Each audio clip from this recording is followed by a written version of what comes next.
what up? It's June the 1st, so let's do our book reading recap for May. So I got a lot read in the month of May and some really good reads too. So the first one that I read was A Court of Silver Flames, Sarah J. Maas. This was part of my reread from April, and I just happened to finish the last book at the beginning of May. Amazing as always. Keep reaching out your hand. It's a healing journey. The Valkyrie training is so badass. It's just amazing book. Then I read Rhapsodic by Laura Thalassa. It was a great fantasy. I loved the tropes, the comfort, and there was a lot of dark trauma, so trigger warnings on that one. Then next I read From Blood and Ash by Jennifer L. Armentrout. This one was also super good. We've got vampires, cliffhanger ending, good world building. The world building was so amazing. It's a really good fantasy. And I wrote that I wish that there was a map in the first book, and that map does appear in the second book. It just wasn't in the first one. It's quite a bit of a slow burn of enemies to lovers, but still a really great book.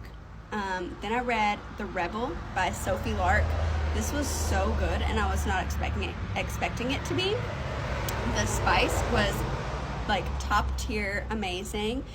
It's part of the Kingmaker series. It's a mafia school, forbidden romance, touch her and die type of vibes. This was just such a freaking good story. I loved every minute of it. I read it super quick in like 2 days. And then next after that one, I read the second book in the From Blood and Ash series, A Kingdom of Flesh and Fire, also by Jennifer L. Armentrout. We got to see Atlantia for the first time, which gave me Lord of the Rings vibes. Loved that, and it had a hell of an ending. Oh my gosh, the cliffhanger. And also just incredible fantasy, and one of my favorite tropes, which is like the fake engagement trope. Then I read 2 more books on Kindle, River of Shadows by Karina Halley, I'm not sure, and Lady of Darkness by Melissa Roerick. The River of Shadows was Finnish mythology based. I wanted it a little more in depth, but it had some gothic vibes and also a cliffhanger, but it was still a really good quick read.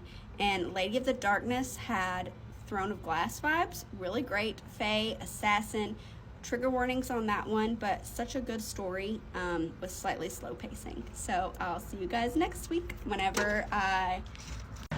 next month, not next week, whenever we do our recap for June.